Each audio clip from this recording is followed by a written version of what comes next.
Hello everyone, आज date है 25 अप्रैल 2022 और द हिंदू न्यूज एनालिसिस में आपका स्वागत है। इस वीडियो में हम द हिंदू की इंपॉर्टेंट न्यूज़ को एग्जाम के पॉइंट ऑफ व्यू से डिस्कस करेंगे। नीचे डिस्क्रिप्शन बॉक्स में Telegram channel Volcano IAS academy का लिंक दिया हुआ है। आप Telegram channel Volcano IAS academy के साथ में जुड़ सकते हैं। वहाँ पर हर exam means UPSC, state PCS and other exams के पॉइंट ऑफ व्यू से काफ़ी इंपॉर्टेंट इन्फॉर्मेशन आप सभी के साथ में शेयर की जाती है। तो चलो स्टार्ट करते हैं। वीडियो को स्टार्ट करेंगे एक ज्योग्राफिकल मैप क्वेश्चन के साथ में। और आज आपका क्वेश्चन ये है कि K2 माउंटेन को आपको मैप में व्यू करना है, फिर इससे रिलेटेड हर इंपॉर्टेंट फैक्ट्स को एंड इन्फॉर्मेशन को कमेंट बॉक्स में टाइप करना है। कल हमने आपसे क्वेश्चन पूछा था जुआरी ब्रिज को लेकर के। तो जुआरी ब्रिज को अगर हम मैप में व्यू करें, गोवा में एक इंपॉर्टेंट रिवर फ्लो होती है जुआरी रिवर, और उसी के ऊपर लोकेटेड है जुआरी ब्रिज। ये जो जुआरी ब्रिज है वो पणजी और मारगांव के बीच में एक एक्सप्रेस वे के रूप में सर्व करता है। अब बात आती है जुआरी रिवर की। जुआरी रिवर का ओरिजिन होता है वेस्टर्न घाट से और गोवा की एक इंपॉर्टेंट रिवर के रूप में फ्लो होती है जुआरी रिवर। गोवा में जुआरी रिवर एंड मांडोवी रिवर जो है वो गोवा की जो फार्मिंग इंडस्ट्री है उसके लिए फाउंडेशन रखती है। मींस गोवा के लिए काफ़ी इंपॉर्टेंट रोल प्ले करती हैं गोवा की फार्मिंग इंडस्ट्री को लेकर के। द हिंदू के फ्रंट पेज पर important news. First important article हमारे इंडिया के prime minister Jammu and Kashmir की विजिट पर। 2019 में आप सभी को पता है जम्मू एंड कश्मीर जो स्टेट था उसका बाइफर्केशन करके उसको 2 यूटीज़ में डिवाइड कर दिया गया, Jammu and Kashmir and Ladakh UT. और जो उसका स्टेट का जो पावर थी, स्टेटहुड की जो उसके पास डेजिग्नेशन थी, उसको रिमूव करके उनको यूनियन टेरिटरी के रूप में बना दिया गया। हमारे जो प्राइम मिनिस्टर हैं उन्होंने जम्मू कश्मीर की विजिट की है। और जम्मू कश्मीर का जो यूथ है आप सभी को पता है वहाँ पर बहुत सारी एक्सट्रीमिज्म एंड टेररिज्म से रिलेटेड एक्टिविटीज़ देखने को मिलती है। और उसमें ये भी देखने को मिलता है कि वहाँ का जो यूथ है उसको डायरेक्टली एंड इनडायरेक्टली इन सारी एक्टिविटीज़ में इन्वॉल्व करने की बहुत सारे जो ऑर्गेनाइजेशन है, बहुत सारे इस तरीके के ग्रुप हैं जो कोशिश करते हैं, ट्राई करते हैं कि इन सारे यूथ को इन एक्सट्रीमिज्म एंड टेररिज्म एक्टिविटीज़ में इन्वॉल्व किया जाए। हमारे प्राइम मिनिस्टर ने यहाँ पर उनको लेकर के एक होप की रेज यहाँ पर उनके लिए रेज की है। और इन सभी बातों के लेकर के उन्होंने यहाँ डिस्कस किया है कि जम्मू एंड कश्मीर जो है वो आने वाले 25 ईयर्स में इस तरीके से अपने यहाँ पर ग्रोथ एंड डेवलपमेंट करेगा कि जब हम 100 ईयर्स ऑफ इंडिपेंडेंस को सेलिब्रेट करेंगे तब जम्मू एंड कश्मीर इंडिया के इंटीग्रल पार्ट के रूप में और एक वेल डेवलप्ड यूटी के रूप में या फिर वेल डेवलप्ड पार्ट के रूप में कंट्री के अपने आप को एस्टेब्लिश कर पाएगा। बहुत सारी एक्टिविटीज़, बहुत सारे अपने तरफ से प्रोजेक्ट यहाँ पर इनॉग्रेशन करने की कोशिश की। उन्होंने सबसे पहले तो ये बोला कि जो हमारी नेशनल कैपिटल है वहाँ तक हम रेगुलर कोशिश कर रहे हैं। लास्ट काफ़ी टाइम से हम रेगुलर इस तरीके की जो भी हमारी कनेक्टिविटी है, क्योंकि अगर हम इंडिया को ओवरव्यू करें तो इंडिया का जो ज्योग्राफिकल पार्ट है वो काफ़ी ज़्यादा वास्ट है और हर एरिया से, हर पॉइंट से दिल्ली की जो कनेक्टिविटी है वो काफ़ी ईजी हो सके। इंडिया के किसी भी पॉइंट पर, किसी भी प्लेस पर रहने वाले लोगों को ये ना लगे कि वो नेशनल कैपिटल से काफ़ी दूर है। इसीलिए इंफ्रास्ट्रक्चर डेवलप करने की कोशिश की जा रही है। तो 20,000 करोड़ का जो डेवलपमेंट प्रोजेक्ट्स हैं उनको इनॉग्रेट किया गया है और दिल्ली से जो दूरी है उसको रिड्यूस करने की यहाँ पर एम रखा गया है। नेशनल पंचायती डे वाले दिन उन्होंने संबा जो डिस्ट्रिक्ट है वहाँ पर ये सारी अपनी जो बातें हैं वो बताई हैं। नेशनल पंचायती डे 24 अप्रैल को सेलिब्रेट किया जाता है। ओके, इसके अलावा उन्होंने ये बोला कि एक भारत श्रेष्ठ भारत जो हमारा इनिशिएटिव है, लास्ट कई ईयर्स से हम रेगुलर इसके ऊपर वर्क कर रहे हैं। पास्ट 8 ईयर्स से हम जो डिस्टेंसेज हैं उनको रिड्यूस करने की कोशिश कर रहे हैं। कल्चर और लिंग्विस्टिक जो डिस्टेंसेज हैं उनको कम करने की कोशिश कर रहे हैं। और हम चाहते हैं कि डोगरी लैंग्वेज और यहाँ का जो कल्चर है, इसकी जो रिचनेस है, इसकी जो स्वीटनेस है वो पैरेलल तरीके से ड्रॉ किया जाए। ओके, तो हम डिस्टेंस को कम करेंगे, कल्चर को एक साथ में कोऑपरेशन करने की कोशिश कर रहे हैं। जो भी हमारे इंडिया के इंटीग्रल पार्ट हैं उन सभी के डेवलपमेंट और ग्रोथ के लिए जो सेंट्रल गवर्नमेंट है वो वर्क कर रही है। ओके, ये सारी बात उन्होंने रखी है। इसके अलावा उन्होंने ये बताया है कि यहाँ पर जम्मू एंड कश्मीर में इन्वेस्टमेंट के लिए फॉरेन कंट्रीज़ काफ़ी तरीके से अपने आप को तैयार कर रही हैं और इस बात के लिए खुश होना चाहिए कि जितना ज़्यादा यहाँ पर इन्वेस्टमेंट आएगा उतना ज़्यादा यहाँ पर एम्प्लॉयमेंट इंक्रीज़ होगा। और ये जो भी अदर एक्टिविटीज़ होती हैं, टेररिज्म, एक्सट्रीमिज्म जैसी एक्टिविटी जो हैं वो समय के साथ में कम होती जाएंगी। ओके, तो एक पॉजिटिव इनिशिएटिव, एक पॉजिटिव जो होप है वो यहाँ पर रखी गई है कि किस तरीके से हम जम्मू एंड कश्मीर का डेवलपमेंट करेंगे और यहाँ पर जो हमारा यूथ है वो किस तरीके से हमारे इंडिया के ग्रोथ एंड डेवलपमेंट में अपना एक इम्पोर्टेंट रोल प्ले करेगा। नेक्स्ट इंपॉर्टेंट आर्टिकल यहाँ पर एक मिनट, देखो, all India house hold consumer expenditure सर्वे जो है वो हर 5 साल में नेशनल स्टैटिस्टिकल ऑफिस के द्वारा कंडक्ट करवाया जाता है, लेकिन काफ़ी लंबे टाइम से इसको कंडक्ट नहीं करवाया जा सका। हालांकि 2017-18 में इसको कंडक्ट करवाया गया था, लेकिन जो भी इसके डाटा थे उनकी क्वालिटीज़ को लेकर के इशू था कि जो रियल में जो डाटा कलेक्ट किए जाने चाहिए थे उस तरीके के जो डाटा है वो कलेक्ट नहीं हो पाए, रियल इन्फॉर्मेशन नहीं गैदर कर पाए। इसकी वजह से जो उनके जो भी डाटाज हैं उनको पब्लिश नहीं किया गया था। लास्ट टाइम 2011-12 में ये जो सर्वे है वो कंडक्ट करवाया गया था। अब ये सर्वे होता क्या है एक्चुअली, अगर हम देखें तो जुलाई 2022 से जून 2023 के बीच में इस सर्वे को कंडक्ट करवाया जाएगा।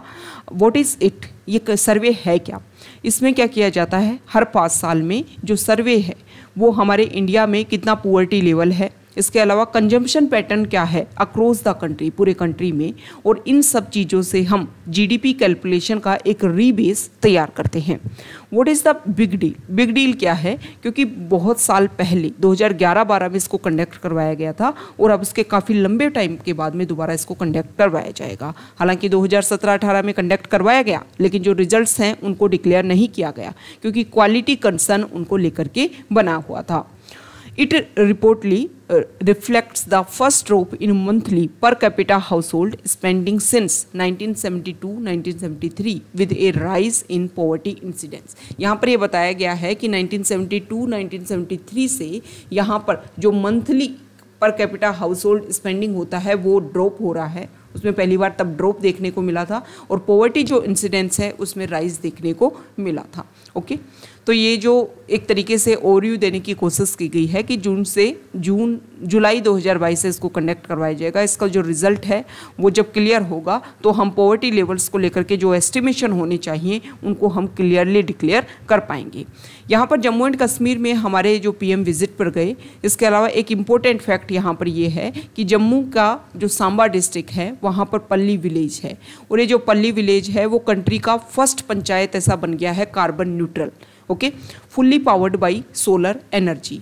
इस गांव में ही 500 किलोवाट सोलर प्लांट को इनोग्रेट किया गया हमारे प्राइम मिनिस्टर के द्वारा। और इसके अलावा उन्होंने ये बोला कि 2021 ग्लासगो क्लाइमेट समिट कॉन्फ्रेंस में जो हमने टारगेट रखा था कि 2070 तक हम जीरो कार्बन न्यूट्रल अपने आप को डिक्लेयर करेंगे, उस टारगेट को अचीव करने में इंडिया ने अपने जो स्टेप्स हैं वो आगे इंक्रीज कर दिए हैं, बढ़ा दिए हैं। ओके, नेक्स्ट इंपॉर्टेंट आर्टिकल है, यहाँ देखिए एक सेकेंड, पेज नंबर 4 पर यहाँ पर जो आर्टिकल है इसमें ये बताया गया है, वेस्ट बंगाल की एक स्टोरी के थ्रू यहाँ पर बताया गया है कि गवर्नमेंट एडेड जो स्कूल्स हैं वहाँ पर एजुकेटर्स ये ट्राई कर रहे हैं कि जो भी स्टूडेंट कोविड से पहले और कोविड के बाद में जो भी गैप आया है स्टडी में उसको किस तरीके से फिल किया जाए। ओके, तो जब वेस्ट बंगाल में जब ऑफलाइन क्लासेज ओपन हुई फरवरी इस साल में, तो स्वरूपा मोंडल गोम्स जो है, जो कोलकाता की ली मेमोरियल गर्ल्स हाई स्कूल की हेड मिस्ट्रेस हैं, उन्होंने ये देखा कि बहुत सारे स्टूडेंट्स ने स्कूल्स को दोबारा से ज्वाइन नहीं किया। तो उन्होंने ये बोला कि अगर हम एक ही भी बच्चे को एजुकेशन से लॉस्ट करते हैं, उनको छोड़ते हैं एजुकेशन से, वो अपना साथ छोड़ते हैं एजुकेशन के साथ, तो ये चीज़ें जो हैं वो आने वाले टाइम में उनकी सेफ्टी, उनकी सिक्योरिटी, उनकी लाइवलीहुड, इन सभी को इफ़ेक्ट करेगा।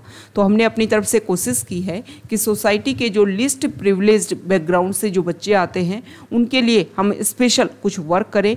हमारी सोसाइटी में जो भी एजुकेटर्स हैं उन सभी की रिस्पॉन्सिबिलिटी है, और इसीलिए हम ये कोशिश कर रहे हैं कि जो गवर्नमेंट एडेड स्कूल है कोलकाता और कंप्लीट वेस्ट बंगाल में, वो इस तरीके की जो मिस्टेक है, इस तरीके की जो परेशानी, हर्डल जो है उसको फेस कर रहे हैं। तो इसके लिए हमें क्या किया जाना चाहिए, हमें ये किया जाना चाहिए कि जो भी बैकड्रॉप जो भी गैप देखने को मिला है उसको फिल करने के लिए हम अपनी तरफ से कोशिश करें एजुकेशन में, ताकि ये जो प्रॉब्लम है उसको कम रिड्यूस किया जा सके। ओके, तो एक अच्छी स्टोरी है, एक अच्छी न्यूज़ है जिसको आप यूज़ कर सकते हो कि किस तरीके से एजुकेशन में जो गैप आया है उसमें जो टीचर्स हैं वो अपनी तरफ से कोशिश कर रहे हैं। Next important article page number 5 पर, और यहाँ पर श्रीलंका को लेकर के इम्पोर्टेंट बात है कि आईएमएफ इंटरनेशनल मॉनेटरी फंड ने ये प्रॉमिस किया है कि श्रीलंका में जो भी इकोनॉमिक क्राइसिस देखने को मिल रहा है, इस श्रीलंका में इस टाइम प्रेजेंट टाइम में अगर हम देखें तो इतना लेवल जो है इकोनॉमी का, इतना लेवल कम हो गया है कि जो भी बेसिक फाउंडेशन चीज़ें बाहर से उनको मंगवाना पड़ता है, इंपोर्ट करवाना पड़ता है, उन सभी का पेमेंट करने में भी उनको परेशानी हो रही है। ओके, इतना इकोनॉमिक क्राइसिस वहाँ पर देखने को मिल रहा है। तो IMF अब श्रीलंका को सपोर्ट करेगा ताकि उस वहाँ पर जो भी इशू है उन सभी को दोबारा से एक स्टेबल मोड में लेकर के आया जा सके। Next important article page number 6 पर, एडिटोरियल पेज पर, और यहाँ पर जो फर्स्ट आर्टिकल है और इंडिया और यूके के बीच में अभी कुछ डिस्कशन हुआ। यूके के प्राइम मिनिस्टर जो हैं वो इंडिया की विजिट पर, हालांकि 2021 में 2 बार उनकी विजिट की प्लानिंग बनी, लेकिन कोविड की वजह से जो उनकी विजिट है वो कैंसिल हो गई थी। अब प्रेजेंट टाइम में उनकी जब विजिट हुई है तो इंडिया और यूके के बीच में trade, defence, climate change, cyber security, इन सभी को लेकर के इम्पोर्टेंट डिस्कशन हुआ कि ट्रेड और डिफेंस में हम कोऑपरेशन करेंगे, क्लाइमेट चेंज और साइबर सिक्योरिटी को कॉम्बैट करने के लिए हम अपना वर्क करेंगे। हालांकि ये जो विजिट है वो काफ़ी ज़्यादा सरप्राइजिंगली रही। बहुत ही कम टाइम पहले ही इसके बारे में डिक्लेयर किया गया था कि यूके के जो प्राइम मिनिस्टर हैं वो इंडिया की विजिट पर रहेंगे। अब यहाँ पर FTA प्रेजेंट टाइम में अगर हम बात करें तो इंडिया जो है बहुत सारी कंट्रीज़ के साथ में, जैसे कि UAE, ऑस्ट्रेलिया, इन सभी के साथ में फ्री ट्रेड एग्रीमेंट को लेकर के डिस्कशन किया जा रहा है। इसी तरीके से यूके के लिए, यूके के साथ में भी हम इस साल के लास्ट तक या दीपावली जो फेस्टिवल आता है तब तक फ्री ट्रेड एग्रीमेंट को साइन कर लेंगे। इसके अलावा बहुत सारे टैरिफ्स को लोअर करने की बात रखी गई है ताकि जो भी दोनों कंट्रीज़ के जो भी इम्पोर्टेड प्रोडक्ट्स हैं उनको बहुत सारा मार्केट्स अवेलेबल हो पाए और ईजीली उनको मार्केट की जब अवेलेबिलिटी होगी, प्रोडक्ट्स का जो कंजप्शन है वो ज़्यादा इंक्रीज़ होगा तो उनका जो बेनिफिट जो है, उनका जो प्रॉफिट जो है वो काफ़ी ज़्यादा इंक्रीज़ होगा। इसके अलावा दोनों ही कंट्रीज़ ने इंडो पैसिफिक जो रीजन है वहाँ पर भी कोऑपरेशन करने की बात बोली है। इसके अलावा ग्रीन टेक्नोलॉजी ट्रांसफ़र के ऊपर डिस्कशन हुआ है, इंटरनेशनल क्लाइमेट फाइनेंस को लेकर के डिस्कशन हुआ है। इंडिया ने अपनी तरफ से कमिट किया है कि हम COP26 ग्लासगो में जो भी हमने टारगेट डिसाइड किए थे, नेशनली डिटरमाइंड कंट्रीब्यूशन जो हमने लिए हैं, उन सभी को हम कमिट करते हैं कि उनको हम कंप्लीट करेंगे। ओके, यहाँ पर वैसे दोनों कंट्रीज़ के जो पर्सनल जो भी इशूज हैं उनको लेकर के डिस्कशन हुआ। इसके साथ में ग्लोबली जो इशू है उसको लेकर के भी यहाँ पर डिस्कशन हुआ। यूक्रेन और रशिया के बीच में जो इशू चल रहा है तो इसको लेकर के यूके ने अपनी बात रखी कि हम जानते हैं कि रशिया के साथ में इंडिया के कैसे रिलेशन रहे हैं, काफ़ी बेहतरीन रिलेशन दोनों कंट्रीज़ ने मेंटेन किए हैं। इंडिया को अपना स्टैंड लेना वो काफ़ी ज़्यादा मुश्किल है, लेकिन यहाँ पर उन्होंने एक बात बोली है कि देखो ह्यूमैनिटेरियन जो क्राइसिस है, ओके, ह्यूमन राइट्स वायलेशन जो देखने को मिल रहा है उसको लेकर के इंडिया जो है वो अपना स्टैंड रख सकता है। और इसको लेकर के तो हमने पहले भी डिस्कशन किया, एडिटोरियल में पहले भी इस तरीके के आर्टिकल आए हैं कि इंडिया को अपनी जो भी स्ट्रेटजी है, जो भी आज तक की अपनी पॉलिसी है, जो भी अपने कंट्रीज़ के साथ में रिलेशन है, उसको लेकर के यहाँ पर 2000 के टाइम में जब USA के साथ में और USA ने जो वेस्टर्न एशिया के ऊपर अटैक किया तो उस टाइम इंडिया ने अपना जो स्टैंड है वो क्लियर रखा था। इसी तरीके से इंडिया जो है वो प्रेजेंट टाइम में भी रशिया के साथ में ह्यूमन राइट्स को लेकर के जो अपना ओवरव्यू है उसको क्लियर रख सकता है। इसके अलावा इससे कोई भी इफेक्ट नहीं देखने को मिला आपके बायलैटरल रिलेशन को लेकर के। USA और इंडिया के जो रिलेशन है वो काफ़ी बेहतरीन रहे और यहाँ पर जो रशिया और इंडिया के जो रिलेशन है वो भी काफ़ी बेहतरीन रह सकते हैं। जिन भी पॉइंट्स को लेकर के हमें कंसर्न है वो बात रखी जानी चाहिए। इससे इंडिया का एक ग्लोबली लेवल पर एक क्लियर स्टैंड जाएगा कि जब भी कोई इश्यू होता है इंडिया अपना स्टैंड जो है वो काफ़ी क्लियर रखता है।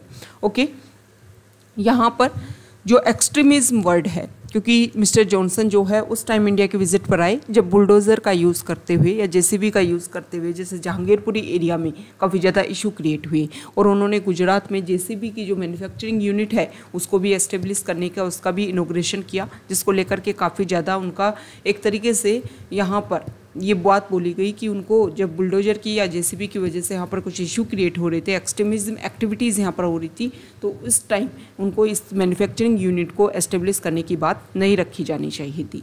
तो यहाँ पर इम्पोर्टेंट बात ये बोली गई है कि कुछ चीज़ें ऐसी हैं जो दोनों ही कंट्रीज़ के लिए काफ़ी ज़्यादा प्रॉब्लमेटिक हैं, तो उन पॉइंट्स को लेकर के भी यहाँ पर डिस्कशन हुआ है। दोनों ही कंट्रीज़ एक दूसरे के कोऑपरेशन कोलैबोरेशन के साथ में हैं कि हम कोशिश करें हैं कि जो भी हमने टारगेट लिए हैं उन सारे टारगेट्स को हम फिनाले तक पहुँचाने की कोशिश करें।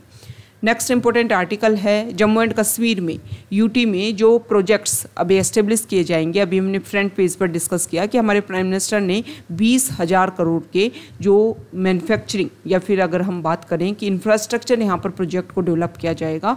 तो इस आर्टिकल में बताया गया है कि देखो इससे क्या होगा, अगस्त 2019 में जम्मू एंड कश्मीर का जो स्पेशल स्टेटस है उसको तो रिमूव कर दिया गया और उसके बाद में पहली बार हमारे इंडिया के जो प्राइम मिनिस्टर हैं वो यहाँ के विजिट पर गए। हमारे कंट्री की जो कैपिटल है, नेशन की जो कैपिटल है, उसको इस यूटी के साथ में जो कनेक्टिविटी है उसको इंक्रीज़ करने के लिए जो एक पिक्चर होती है उसको क्लियरली यहाँ पर एस्टेब्लिश करने की बात रखी गई है। इसके अलावा इस आर्टिकल में ये भी बताया गया है कि इस यूटी में डेकेड से जो प्रॉब्लम हो रही है, जो यहाँ पर डेवलपमेंट इंडिकेटर्स को अगर हम कंपेयर करें रेस्ट ऑफ इंडिया के साथ में, तो यहाँ पर बहुत सारे इश्यूज हैं, जैसे कि per capita net state GDP जो है इनका हम कंपैरिजन करें तो भी काफ़ी ज़्यादा डिफरेंस देखने को मिलेगा।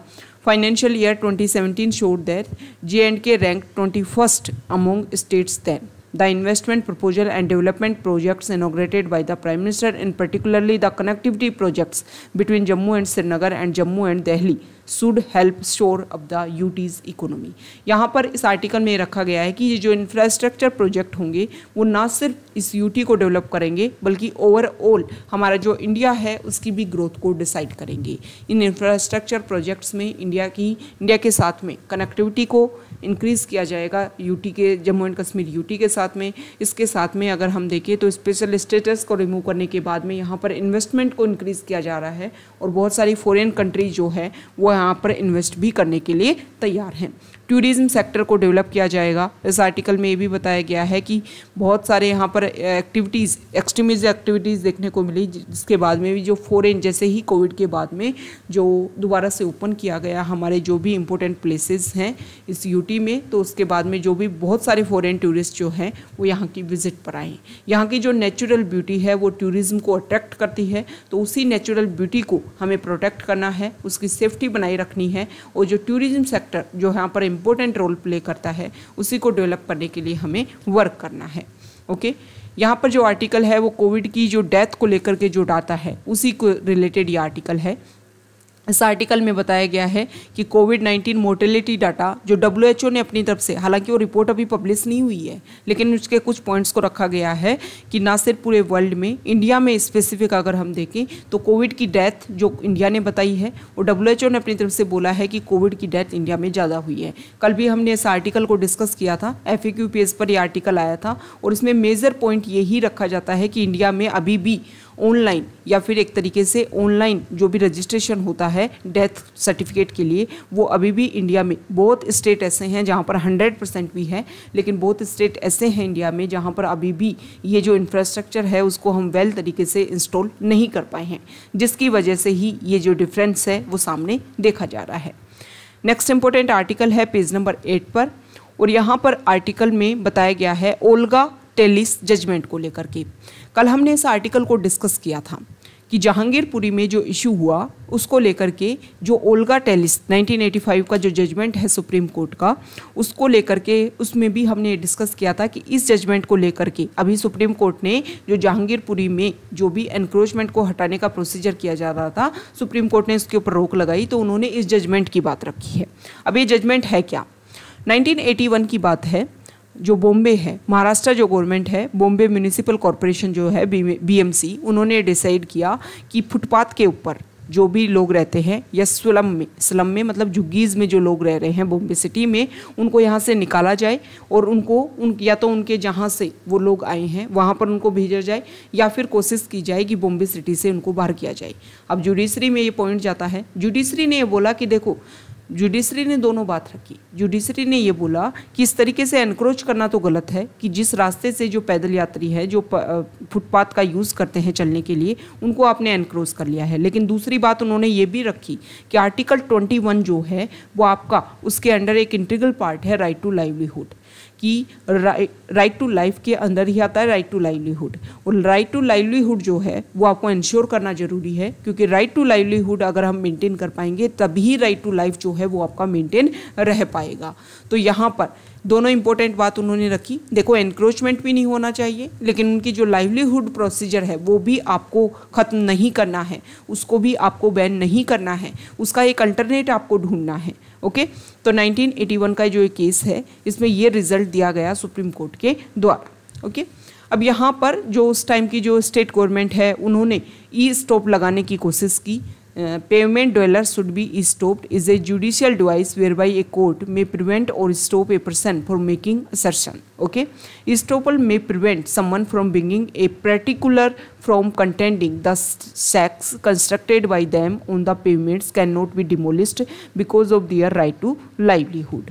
ये कोशिश की गई, लेकिन यहाँ पर कोई भी फंडामेंटल राइट्स का they cannot claim any fundamental right to encroach and put up huts and pavement on public roads or with the public as a right of way. Okay, तो ये जो पेमेंट है वो राइट ऑफ वे है लोगों का, इसको आप एनक्रोच नहीं कर सकते हो, इसमें आप कोशिश नहीं कर सकते हो। लेकिन सुप्रीम कोर्ट ने, जो गवर्नमेंट ने यहाँ पर आर्ग्यूमेंट ईस्टोपल लगाने की कोशिश की, तो उन्होंने बोला कि कॉन्स्टिट्यूशन के खिलाफ में कोई भी ईस्टोपल नहीं लगाया जा सकता है। कोर्ट ने बोला कि right to life of pavement dwellers were at stake here, right to livelihood was an integral component of the right to life. सीधी सी बात यह है कि आपका जीवन तभी तो चलेगा ना जब आपके पास में आजीविका के साधन होंगे, तो लाइवलीहुड होना जरूरी है। तो गवर्नमेंट इस तरीके से वर्क करे कि लोगों के जो राइट है वो भी सेव रहे। इसके अलावा यहाँ पर ये भी बात रखी गई सुप्रीम कोर्ट में कि देखो, आप किस तरीके से बोल रहे हो कि उनको यहाँ से रिमूव करेंगे, उनकी जो जगह है वहाँ पर भेज देंगे। जैसे कोई बंदा बिहार से आया है तो उसको वापस बिहार भेज देंगे। तो उन्होंने बोला है कि आप जो ये फुटपाथ पे जो लोग रह रहे हैं इनको ऐसे ट्रीट मत करो कि वो जैसे इलीगल तरीके से उन्होंने इंडिया में विजिट की है। ओके, आर्टिकल 19 जो है वो हमें फ्रीडम देता है, लेकिन आर्टिकल 19 भी हमें फ्रीडम जो है वो कुछ कंडीशन के साथ में देता है। कंडीशन ये है कि हम कहीं पर जाकर के एनक्रोच नहीं कर सकते हैं। हमें फ्रीडम है तो ऐसा नहीं है किसी भी पब्लिक प्रॉपर्टी पर जाकर के हम एनक्रोच कर लेंगे। ओके, नेक्स्ट इंपॉर्टेंट आर्टिकल है अरुणाचल प्रदेश आसाम बॉर्डर डिस्प्यूट को लेकर के। इस आर्टिकल में बताया गया है कि आसाम जो है वो रेगुलर नॉर्थ ईस्ट के जो भी स्टेट हैं उनके साथ में रेगुलर डिस्कशन कर रहा है कि जो भी हमारे डिस्प्यूट है उनको सोल्व करें। अभी कुछ टाइम पहले मेघालय और आसाम में डिस्प्यूट को लेकर के सोल्यूशन हुआ। हालांकि मेघालय में जो वहाँ के रीजनल जो बॉडीज़ हैं उन्होंने इस चीज़ को लेकर के क्लैश क्रिएट किया है कि हमारे जो भी पर्सनल डिस्कशन होना चाहिए था वो डिस्कशन नहीं किया गया इस एग्रीमेंट में। अभी अरुणाचल प्रदेश के साथ में डिस्कशन चल रहा है। ये जो डिस्कशन है इसका अगर हम मेजर कन्फ्लिक्ट की बात करें तो 1951 की जो रिपोर्ट है उसी में कुछ प्लेन एरिया जो है वो आसाम को ट्रांसफ़र कर दिया गया था अरुणाचल प्रदेश से। तो अरुणाचल तभी से लेकर के इशू बना हुआ है। हालांकि अरुणाचल प्रदेश जो है वो एक फुल स्टेट के रूप में 1987 में आया था। यहाँ पर कुछ इंपॉर्टेंट बात है कि आसाम जो है वो बाउंड्री डिस्प्यूट रखता है नॉर्थ ईस्टर्न में जो भी स्टेट हैं उनके साथ में। नागालैंड 1963 में स्टेट बन गया। मेघालय जो है वो ऑटोनोमस स्टेट 1970 में और फुल फ्लैज स्टेट जो है वो 1972 में बना। अरुणाचल प्रदेश और मिजोरम जो है वो आसाम से सेपरेट हुए 1972 में यूटी के रूप में और 1987 में स्टेट के रूप में बन गए। ओके, लेकिन कोई भी जो स्टेट है उनकी जो कॉन्स्टिट्यूशनल बाउंड्री है वो डिसाइड नहीं हुई थी। इसके बाद में जो पार्टीशन एडमिनिस्ट्रेशन जो है undivided Assam without consulting the tribal stake holder. Problem ये है कि यहाँ पर ट्राइबल एरिया है, जो भी ट्राइबल स्टेक होल्डर्स हैं उनके साथ में बिना डिस्कशन के ही इनकी जो बाउंड्रीज़ हैं वो डिसाइड की गई, जिसकी वजह से अभी तक इनकी बाउंड्रीज़ को लेकर के इश्यूज़ बना हुआ है। हालांकि बहुत सारी यहाँ पर कमिटीज़ बनाई गई, लेकिन उन कमिटीज़ से भी इस प्रॉब्लम का जो सॉल्यूशन है वो सामने नहीं आ पाया। Next important article page number 10 पर, यहाँ पर हमारे जो CJI है NV रमन्ना, उन्होंने सुप्रीम कोर्ट के चीफ जस्टिस के रूप में अपने जो 1 ईयर है उनको कंप्लीट किया है। अब उन्होंने किन किन पॉइंट्स के ऊपर वर्क किया, एक तो जो मालवेयर पिगेसस स्पाईवेयर जो था उसके एलिगेशन को लेकर के जो भी डिस्कशन हुआ वो उनके टाइम में डिस्कशन किया गया।